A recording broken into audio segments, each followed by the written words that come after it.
जो मनुष्य का मन, उसकी भावनाएं, उसका जीवन, उसका व्यक्तित्व विकृत और दूषित होते नजर आता है। उनको दूर करने के लिए और हमारे बाद की जो पीढ़ियां आने वाली है उनके जीवन में एक सुखद सौभाग्य को भरने के लिए किसी न किसी को आगे आने की आवश्यकता है। हम लोग छोटे रहे होंगे तो हम लोगों ने दादा दादी की, नाना नानी की कहानियों में, पौराणिक आख्यानों में, ऐतिहासिक संदर्भों में एक कहानी को पढ़ा होगा।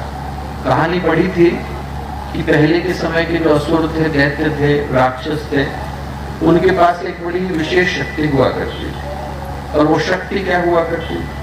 वो शक्ति ये हुआ करती थी कि वो अपनी जिंदगी को, अपनी जान को, अपनी प्राण को कहीं और सुरक्षित रख लिया करते थे। उनके ऊपर आप हमला करो तो उनका कुछ बिगड़ता नहीं, पर जैसे ही उस जगह के ऊपर हमला किया जहां पर उन्होंने अपनी जिंदगी को सुरक्षित रखा है तो उनके जीवन का अंत सुनिश्चित हो जाता है। एक राजा था, उसकी कहानी आती है, बड़ा ही आतंकी था, लोगों को बहुत परेशान करता था। उसने अपनी जिंदगी एक तोते के अंदर सुरक्षित रख दी। राजा के ऊपर आपने हमला किया, राजा का कुछ बिगड़ने वाला नहीं, पर जैसे ही तोते की हत्या करी गई, तोते की गर्दन मरोड़ी गई, राजा का अंत सुनिश्चित हो गया। रक्त बीज की जिंदगी कहाँ थी? रक्त की बूंदों के अंदर। जैसे ही रक्त की एक बूंद गिरती थी, एक नए रक्त बीज को जन्म दे देती थी। जैसे ही माँ काली ने खप्पर के अंदर रक्त बीज के रक्त को समेटना शुरू करा, रक्त बीज का अंत सुनिश्चित हो गया। रावण की जिंदगी कहाँ थी? रावण की नाभि की अमृत के अंदर। रावण के सिर को आप काट लीजिए, हम लोग बचपन से कहानी सुनते आ रहे हैं, एक नहीं 10 के 10 को काट लीजिए, रावण का कुछ बिगड़ने वाला नहीं। पर जैसे ही उसकी नाभि में, जहाँ पर अमृत सुरक्षित है, अमृत का कलश सुरक्षित है, वहां पर आकर के तीर लगा। भगवान ने जैसे ही महर्षि अगस्त से आदित्य हृदय स्तोत्र को प्राप्त करके, गायत्री मंत्र को धारण करके उसकी नाभि के ऊपर तीर चलाया, रावण का अंत सुनिश्चित हो गया। ये कहानियां, जिनको आप रूपक कह लीजिए, अलंकार कह लीजिए, मेटाफोर कह लीजिए, एलिगोरी कह लीजिए, जो भी आप कहना चाहें कह लें, पौराणिक आख्यान है, ऐतिहासिक संदर्भ है, इन कहानियों को आपके साथ साझा करने के पीछे का कारण क्या है?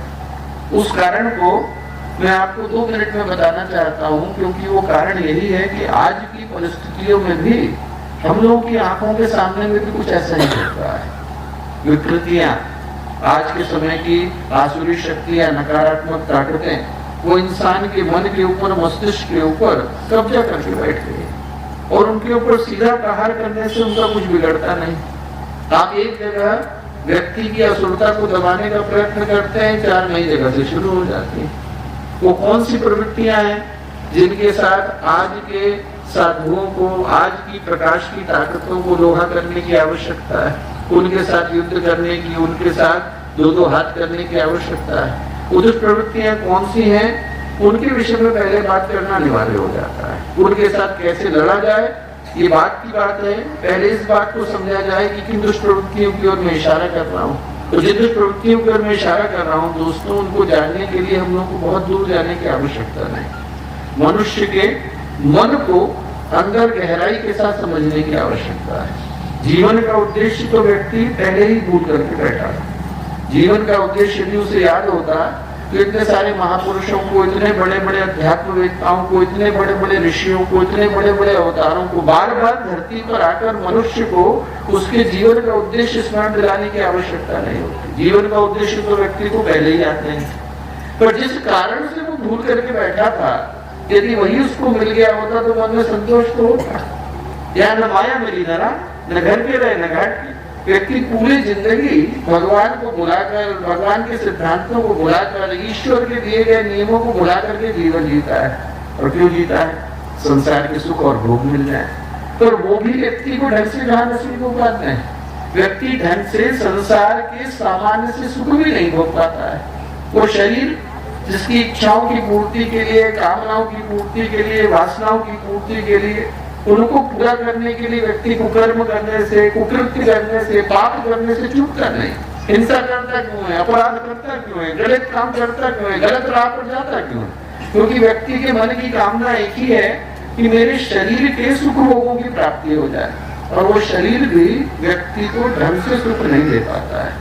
आज की स्थिति ऐसी हो गई है कि व्यक्ति को 2 रोटियां भी ढंग से खाने को नहीं मिलती, गोलियां 20 खानी पड़ती हैं। शरीर बीमारियों के हेडक्वार्टर में बदल गए। एक एक व्यक्ति के शरीर के अंदर इतनी तकलीफें आ गई कि हम लोग छोटे थे तो जाना करते थे, पढ़ा करते थे कि व्यक्ति के शरीर के अंदर कितनी स्टेमिना है। गुरुदेव ने आज से लगभग 40 वर्ष पहले, 50 वर्ष पहले उद्बोधन दिया था तो अपने पिताजी का उल्लेख किया था। उनके पिताजी का एक नियम था, कामलखेड़ा के छोटे से गांव में रहते थे।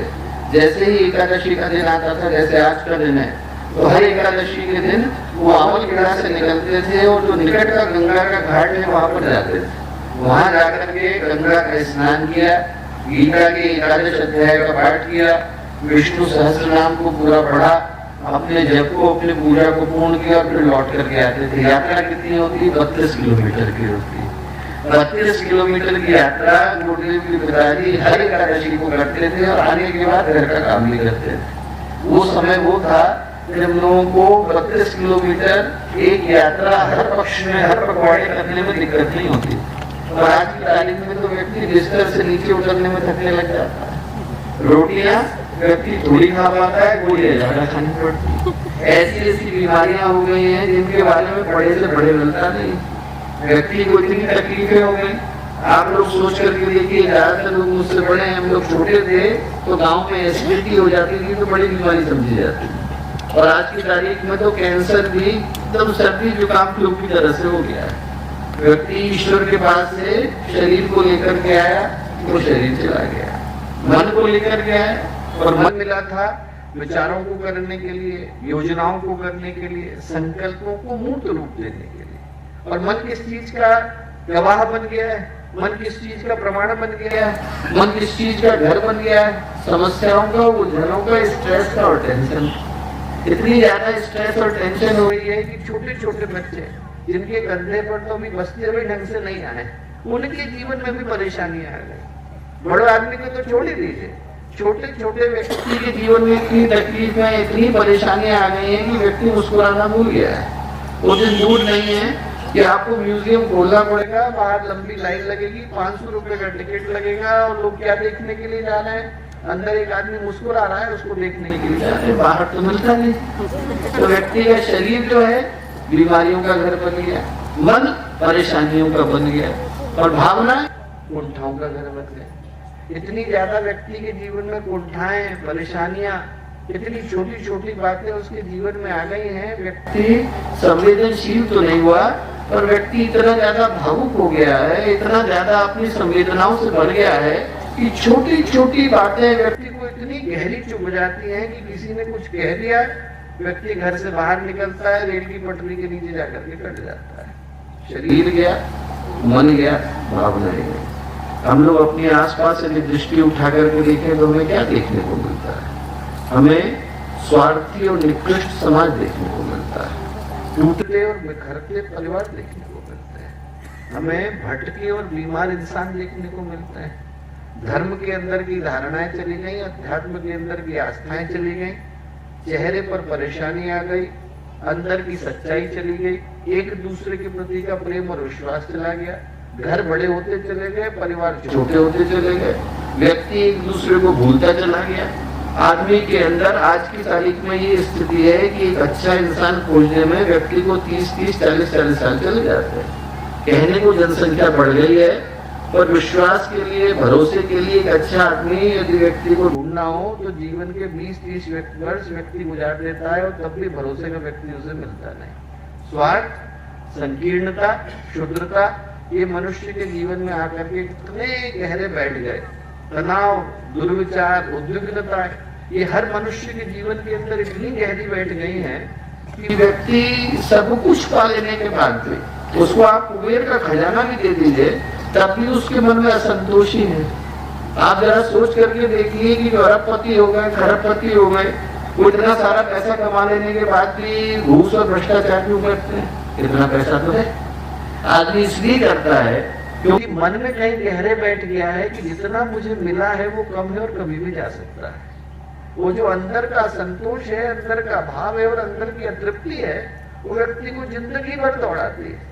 जिंदगी भर उसको एक घर से दूसरे घर, एक जगह से दूसरी जगह उसके अंदर उस बेचैनी को जन्म देती है जहां पर सब कुछ पाने के बाद भी व्यक्ति को यही लगता है कि मुझे तो कुछ मिला ही नहीं। वो कुबेर की कथा आती है। कुबेर ने लंका का निर्माण किया। निर्माण करने के बाद भगवान शिव के भक्त थे, उनको देने के लिए पहुंचे। कैलाश पर पहुंचे तो बड़ी लंबी लाइन लगी हुई थी, उनने भी लाइन में लग गए। जाकर के जैसे ही नंबर आया, भगवान शिव को उन्हें पैर छुए। भगवान शिव से कहा कि भगवान, आपके लिए मैंने एक बहुत ही सुंदर नगरी का निर्माण किया है, नाम है लंका। आप कहें तो आपका निवास स्थान में वहां पर बना दूं। भगवान शिव ने कहा कि लंका की क्या विशेषताएं? तो बहुत सारी विशेषताएं कुबेर ने बताई। यक्षराज थे, पूरी दुनिया के, पूरी सृष्टि के ट्रेजरर कहे जाते हैं। तो कुबेर ने बहुत सारे उनके गुण बताए। लंका में ये भी है, लंका में वो भी है। भगवान शिव ने सब सुनने के बाद मुस्कुरा करके कहा कि ऐसा है कुबेर, मैं समाधि में बैठा हूँ। मेरे लिए कैलाश का शिखर और शमशान की भूमि एक बराबर है। मेरे लिए तो इस मायावी नगरी लंका का कोई मूल्य नहीं, किसी और को दे दे। किसको दे दो? पीछे रावण लगा हुआ था। रावण ने कहा कि भगवान मुझे दे दीजिए। भगवान शिव ने कहा इसे दे दे। तो यक्षराज कुबेर बोले, भगवान पहले ही 9 ग्रहों के महल पर और 27 नक्षत्रों की अट्टालिकाओं पर कब्जा करके बैठा है। 36 पहले ही इसके पास है। 37वें का ये क्या करेगा? जैसे ही ये बोला कि 37वें का ये क्या करेगा, तो भगवान शिव बोले फिर तो उसी को दे दे। बोले जिसको 36 में संतोष नहीं आया, उसको 37वां भी संतोष देने वाला नहीं। व्यक्ति के पास सब कुछ आ जाए, यदि मन में संतोष है तो उसको जो मिलेगा उसमें वो संतोष को ढूंढ लेता है। अंदर का तनाव बाहर के तनाव को जन्म देता है। अंदर की उद्विग्नता बाहर की उद्विग्नता को जन्म देती है। सब कुछ पा लेने के बाद भी अंदर का जो विक्षोभ है, अंदर जो चाहत है, अंदर की जो बेचैनी है कि मुझको ये नहीं मिला, मुझको वो नहीं मिला, वो जो अंदर की कमियां हैं वो उसके अंदर उस दृष्टि को भर देती है जहां पर उसको लगता है कि दुनिया में हर जगह पर कमी ही कमी है।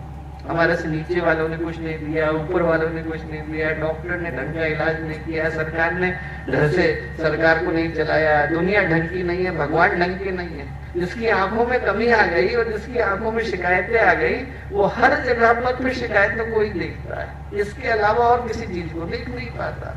अंदर की जो कमी है वो व्यक्ति को दुनिया में कमी को ही देखने के लिए मजबूर करती है। और वो जो धीरे धीरे करके तनाव है वो बढ़ते बढ़ते घर से निकलता है, परिवार से निकलता है, समाज में फैल जाता है। अंदर की जो कमी वो परिवार में आई, परिवार की जो कमी समाज में आई, और समाज की जो कमी है वो धीरे धीरे देखते देखते वातावरण का हिस्सा हो जाती है। एक कहानी आती है बहुत प्यारी।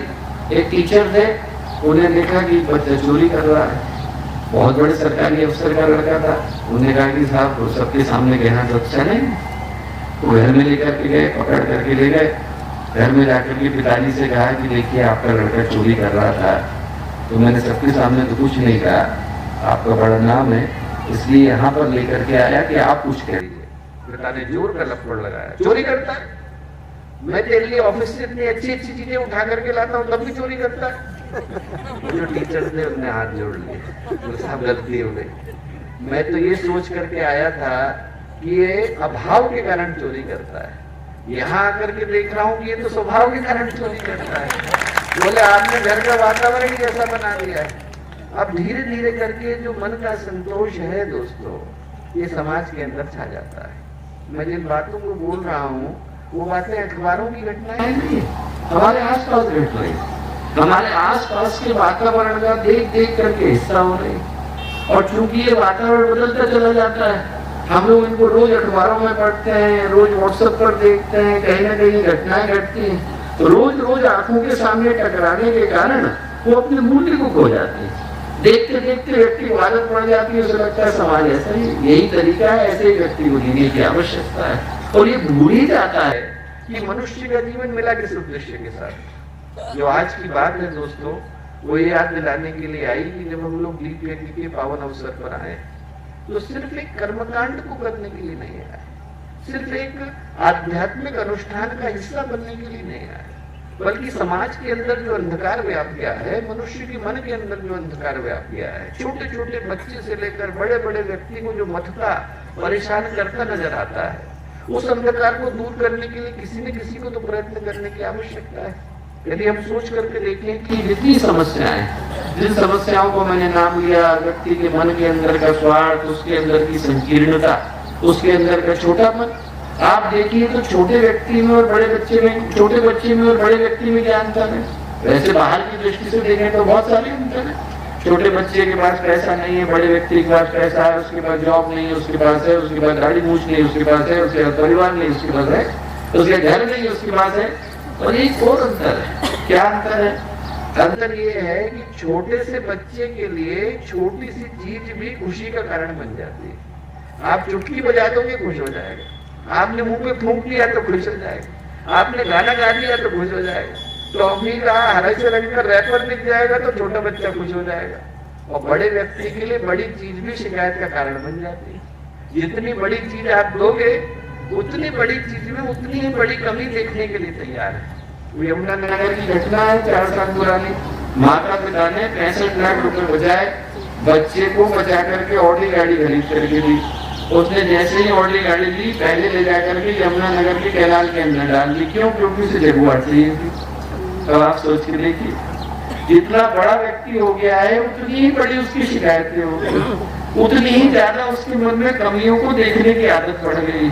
ये जो समाज है किसी को खुशी देता नहीं। इस समाज में खुशियां लाने के लिए हर व्यक्ति को प्रयत्न करने की आवश्यकता है। नहीं तो हर व्यक्ति दूसरे को शत्रु की तरह से देखते हुए पूरी जिंदगी को गुजार देगा और हमारे हिस्से में कुछ हाथ आएगा नहीं। उसको बदलने के लिए दोस्तों हम लोग ये दीपक को करने के लिए आकर के बैठे हैं। जो ये समस्याएं हैं, यदि इनके केंद्र में जाए, इनके समाधान के लिए सोचे, इनका सॉल्यूशन क्या हो सकता है, तो इनका सॉल्यूशन बाहर नहीं है। इनका सॉल्यूशन बाहर शिकायत करने से नहीं होगा। नहीं है, अंधकार बहुत ज्यादा हो गया है, पुलिस को जाकर के कंप्लेन देंगे तो दीजिए। अंधकार ज्यादा हो गया है, हम जाकर के कोर्ट में याचिका डालेंगे तो डालिए, उससे वो दूर नहीं होगा। अंधेरा तो सूरज के उदय होने से ही जाता है। अंधेरा तो तभी जाता है जो व्यक्ति के अंदर का प्रकाश पैदा होता है। इस अंधकार को दूर कर पाने की सामर्थ्य सिर्फ और सिर्फ मनुष्य के मन के अंदर, उसके अंतःकरण के गुणों के अंदर विद्यमान है। वो ये सोचे कि बाहर से हम चीजों को बदलें, सरकार को बदल दें, लॉ को बदल दें, नियमों को बदल दें, अनुशासन को बदल दें, उनको बदलने से नहीं होता। सारी चीजों के हो जाने के बाद भी नियम बदल दिए जाए, आदमी की प्रवृत्ति नहीं बदलती तो आदमी गलत करने के तरीके ढूंढ ही लेता है। भगवान कृष्ण के जमाने में भी कारागृह थे और हमारे जमाने में भी। सिर्फ बाहर के नियम बदल देने से अंदर के व्यक्तित्व का परिशोधन नहीं हो पाता। अकबर और बीरबल की कहानी आती है। बीरबल के समय में एक व्यक्ति घूस लेता पकड़ा गया, अकबर के पास लेकर के गए। उन्होंने कहा कि साहब ये घूस ले रहा था। अकबर ने कहा ऐसे डिपार्टमेंट में डाल दो जहां पर घूस नहीं चलती। बीरबल बोले साहब ऐसा कोई डिपार्टमेंट ही नहीं है। क्यों नहीं? अकबर बोले हम अभी बनाते हैं डिपार्टमेंट। कौन सा डिपार्टमेंट? बोले इसको जमुना जी के पास बैठा दो। वहां पे क्या करेगा? बोले बैठ दो, इसको एक रजिस्टर पकड़ा दो, रजिस्टर दे दो, उसमें पेन दे दो। दे दिया। क्या करेगा? दिन भर में बैठ करके लहरें गिनेगा, कितनी लहरें बनी, और आकर के रिपोर्ट देगा, देखो इसको घूस के खाएगा। बोले ठीक, बैठा दिया गया। 1 महीना गुजर भी गया। 1 महीना गुजरने के बाद एक दिन बीरबल ने एक आदमी को भेजा, नाव पर आया और सामने से गुजर गया। जैसे ही गुजरा वैसे ही इस व्यक्ति का दिमाग फिर से जागा, तुरंत बुलाया, इधर आ गया। यहाँ पर गवर्नमेंट का काम चल रहा है, यहाँ पर हमको राजा साहब ने खुद बैठा रखा है यमुना की लहरें गिनने के लिए, और तूने आकर के लहरें गिनना बिगाड़ दिया। अभी मैं गिनती भूल गया, अब मैं क्या करूं? तो उन्होंने कहा साहब क्या करूं? 50 रुपए निकाल। तुरंत उसने 50 रुपए निकाले और दिए। वो भेजा हुआ आदमी तो बीरबल का ही था। बीरबल उनको लेकर के गए अकबर के पास। बोले देखिए साहब, जिसकी जैसी भावना होती है वो अपनी भावना के अनुरूप काम निकाल लेता है। व्यक्ति की भावना दूषित हो गई तो जहां बैठेगा वहां पर दुर्भावना के साथ ही काम को करेगा। उस दुर्भावना को दूर करने के लिए इस दीप को हम लोग कर रहे हैं। मनुष्य के मन को शुद्ध करने के लिए कर रहे हैं। इन सारी समस्याओं का, इन सारी दुर्भावनाओं का, इन सारी दुष्प्रवृत्तियों का समाधान यदि किसी एक चीज से संभव है तो मनुष्य के मन को बदलने से संभव। जो गुरुदेव ने सिद्धांत दिया, हम बदलेंगे युग बदलेगा, हम सुधरेंगे युग सुधरेगा, वो नारा थोड़ी, वो पूरी मानवता को बदलने का विधान है। उसके अलावा और कोई तरीका ही नहीं। ऐसा कोई तरीका नहीं जहां पर आप दुनिया को बदलने के लिए जाए और व्यक्ति ये तय कर ले कि मैं नहीं बदलूंगा पर सारी दुनिया बदल जाए और बदल जाए। कैसे संभव? जब तक मैं अपने आप को नहीं बदलूंगा, जब तक मेरी सोच नहीं बदलेगी, जब तक मेरी भावना नहीं बदलेगी, जब तक मेरे अंदर अच्छी भावना नहीं आएगी, तब तक समाज के अंदर कैसे आ सकती है। वो एक राजा साहब की कहानी आती है कि एक राजा साहब थे। राजा साहब ने कहा भाई हमारे यहाँ पर कितने लोग रहते हैं? उन्होंने कहा 20,000 लोग रहते हैं। उन्होंने मंत्री जी से कहा कि सारे के सारे लोग अच्छा काम करें तो हमारा राज्य तो बहुत अच्छा हो जाएगा। बिल्कुल हो जाएगा। फिर होता क्यों नहीं? बोले आप एक प्रयोग करके देखिए। क्या प्रयोग करें? बोले आपका जो महल है, महल के ठीक सामने बहुत बड़ा सा कुंड है। बोले है।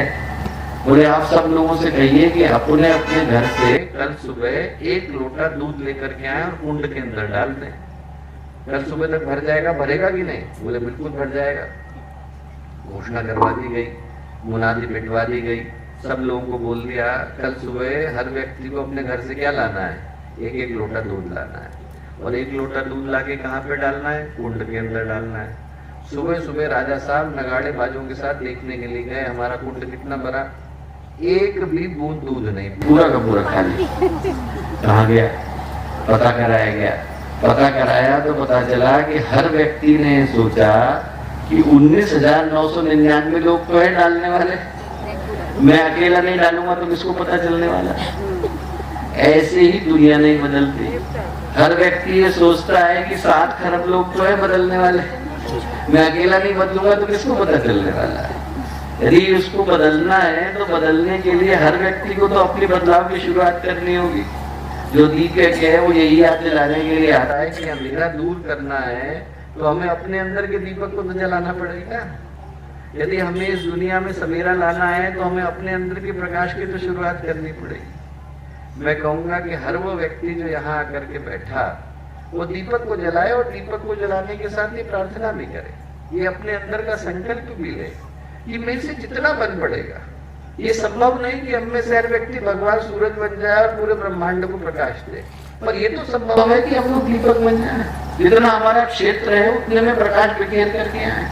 हर व्यक्ति यहाँ से उठे तो संकल्प को लेकर के उठे कि जितना मेरा क्षेत्र है उतने में मैं अच्छा करने का प्रयत्न करूंगा। यहाँ से उठूंगा तो एक शुभ संकल्प को लेकर के उठूंगा। हमारे घर में हम चाहते हैं कि बच्चों के पास संस्कार आए, पर हमारे अंदर है क्या? यदि हमारे जीवन में उपासना है तभी तो हम बच्चों से प्रार्थना कर सकते हैं।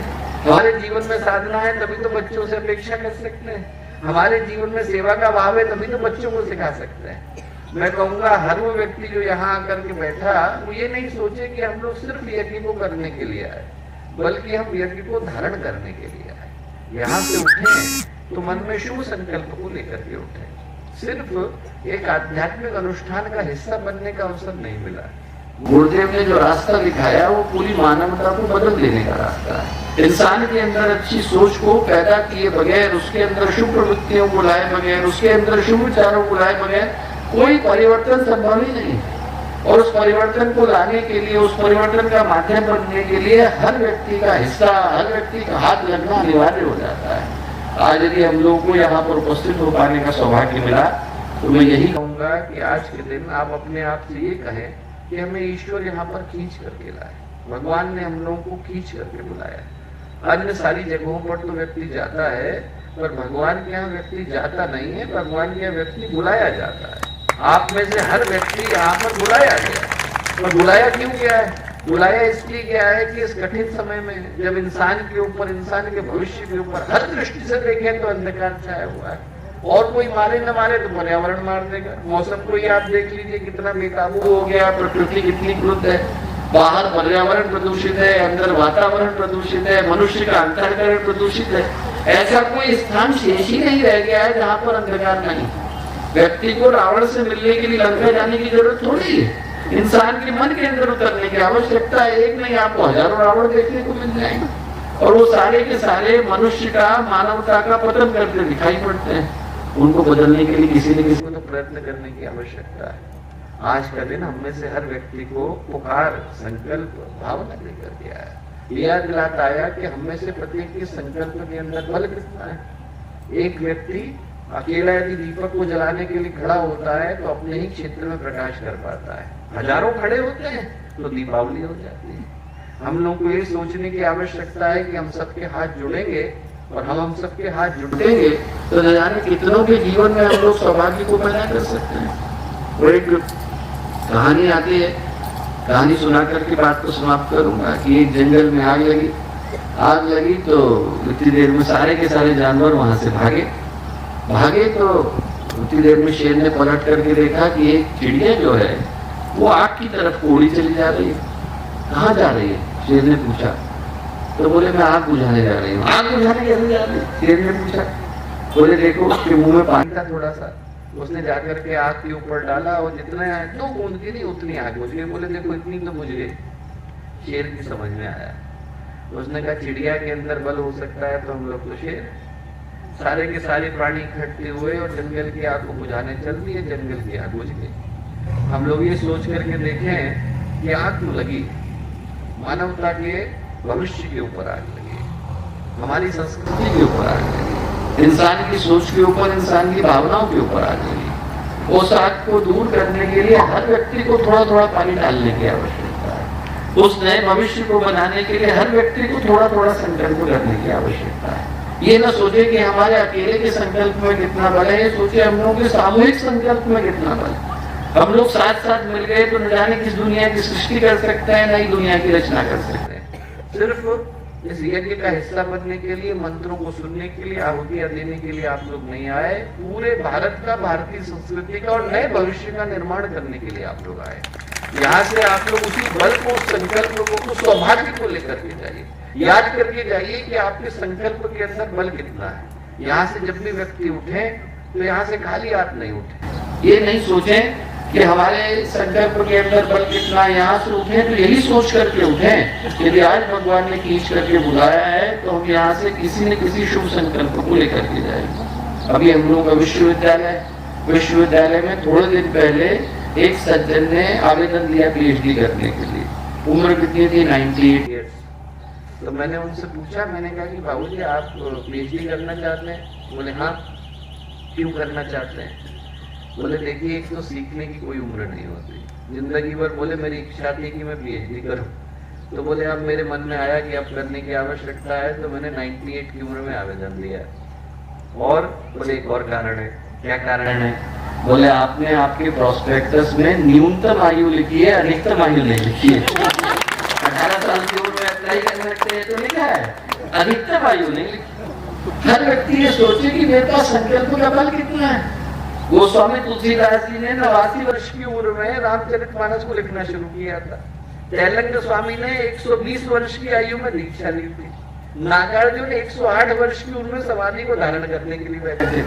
हम लोग सोच करके तो देखें कि हमारे संकल्प के अंदर बल कितना है।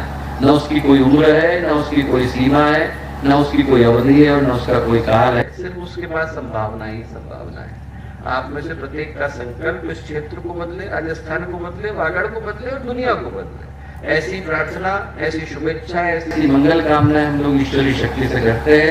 हर एक के जीवन में शुभ मंगल कल्याण का संचार हो, ऐसी शुभकामनाओं, मंगल कामनाओं के साथ अपनी वाणी को विराम देता हूँ। बहुत सारा धन्यवाद। माता जी की, दिवालीपति महाकाल की। हम बोलेंगे हम बदलेंगे, आप बोलेंगे युग बदलेगा। हम बदलेंगे, हम सुधरेंगे।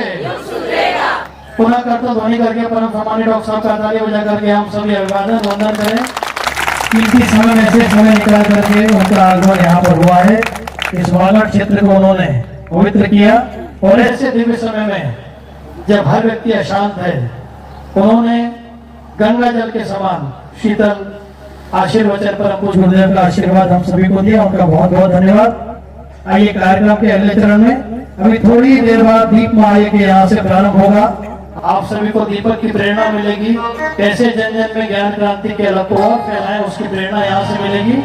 परम सम्मानित डॉक्टर साहब को अगले काम के लिए प्रस्थान करना है। उससे पूर्व गायत्री परिवार डूंगरपुर के संयोजक मंडल एवं टीम से निवेदन है, कृपया वो यहाँ पर आएंगे और परम सम्मानित डॉक्टर साहब का यहाँ पर, क्योंकि हमको अगले कार्यक्रम के लिए प्रस्थान करना है, उनकी विदाई का क्रम होगा। साथ ही परम सम्मानित डॉक्टर साहब के द्वारा इस क्षेत्र के लिए गायत्री देवी स्थापना का चित्र यहाँ पे परम सम्मानित डॉक्टर साहब भी प्रदान करेंगे। अभी गायत्री परिवार के संयोजक मंडल परम सम्मानित डॉक्टर साहब की विदाई का क्रम करें। ओम नमः स्वाहा प्रचोदयात्। परम सदगुरुदेव की जय, माता जी की जय, श्री माता की जय, भारतीय संस्कृति की जय।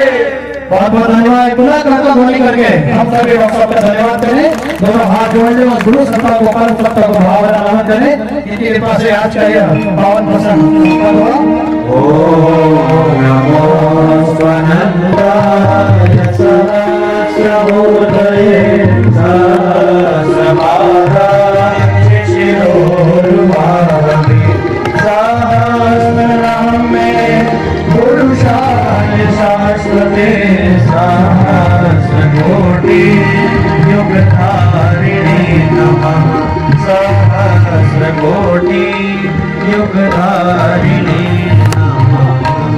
सभी अपने स्थान पर बैठे रहें। आज के इस पावन दिवस पर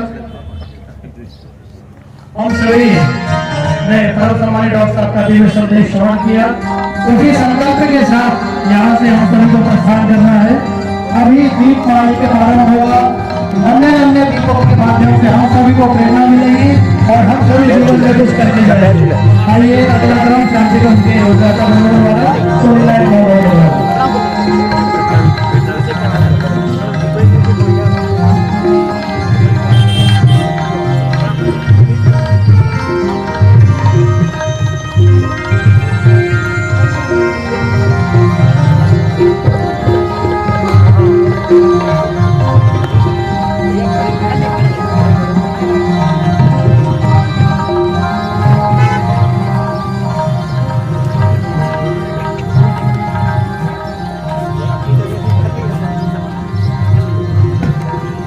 भाई साहब प्रकल बेला क्या दिया माला दी ये